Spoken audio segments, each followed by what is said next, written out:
अस्सलाम वालेकुम friends, welcome back to top smarties. Drama serial Umme Ayesha जो मज़हब के इतने करीब है कि झूठ कभी नहीं बोलेगी।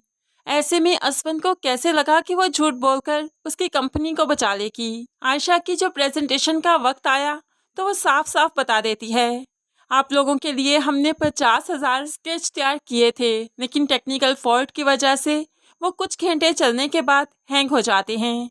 इंशाल्लाह हम उन पर वर्क करेंगे, वो ठीक हो जाएंगे, लेकिन फ़िलहाल वो ठीक काम नहीं कर रहे।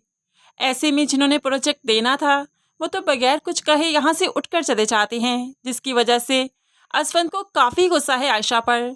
और अपने ऑफिस में आकर अपने बाप के सामने आयशा पर चिल्लाते हुए कहने लगा, मैंने कहा था ना उन्हें सच नहीं बताना, एक बार हमें प्रोजेक्ट मिल जाता तो हम इसे ठीक कर लेते, एरर था ना, बात भी ठीक हो जाता। अब वो हमें बगैर प्रोजेक्ट दिए यहाँ से चले गए, तुम जानती हो हमारा कितना नुकसान हुआ।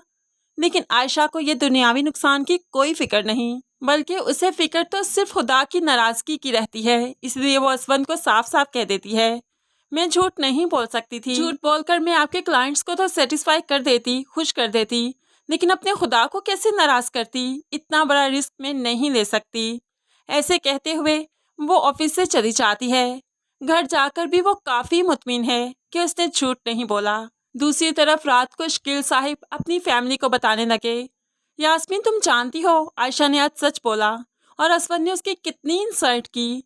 लेकिन असवन तुम जानते हो हम लोग उनके लिए 50,000 स्केच तैयार कर रहे थे, लेकिन उन्होंने वो लेने से इनकार कर दिए और हमें 1 लाख स्केच का ऑर्डर दिया, सिर्फ आयशा के सच बोलने की वजह से, उसकी दयानतदारी की वजह से। उनका कहना है कि जब इतना अच्छा दयानतदार स्टाफ मौजूद है तो यकीनन वो मेहनती भी होगा, यकीनन वो टेक्निकल फॉल्ट को ठीक भी करेगा। तो अब बताओ बरहुदार, क्या कहना है तुम्हारा आयशा के बारे में?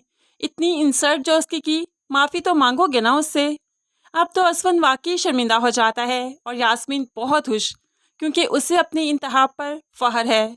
दूसरी तरफ अनुषे की माँ उससे असवन के बारे में पूछती है, क्या तुम्हें असवन पसंद है? तो अनुषा घबराते हुए कहने लगी, नहीं मामा, मुझे असवन बिल्कुल भी पसंद नहीं। अब तो माँ घबरा जाती है, क्योंकि माँ तो असवन और अनुषा का रिश्ता करना चाहती है। ऐसे में अनुषा फिर मुस्कुराते हुए माँ को सरप्राइज देती है, मुझे वो पसंद नहीं, मैं उसे बहुत चाहती हूँ, बहुत मोहब्बत करती हूँ। पसंद तो बहुत छोटा सा लफ्ज़ है ना, मेरे जज्बात, मेरे एहसासात को सिर्फ आप पसंद का नाम नहीं दे सकती। अब तो माँ भी खुश हो जाती है। लेकिन दूसरी तरफ यास्मीन तो आयशा की खूबियां देखकर बहुत खुश है कि वो जल्द अज जल्द आयशा की फैमिली से मिलना चाहती है। तो फिर ऐसे में कुदरत ने आयशा की फैमिली से यास्मीन को मिला दिया। आयशा की माँ और यास्मीन बहुत पुरानी दोस्तें हैं। जो बाजार में एक दूसरे से मिली तो आयशा की माँ उसे घर ले आती है।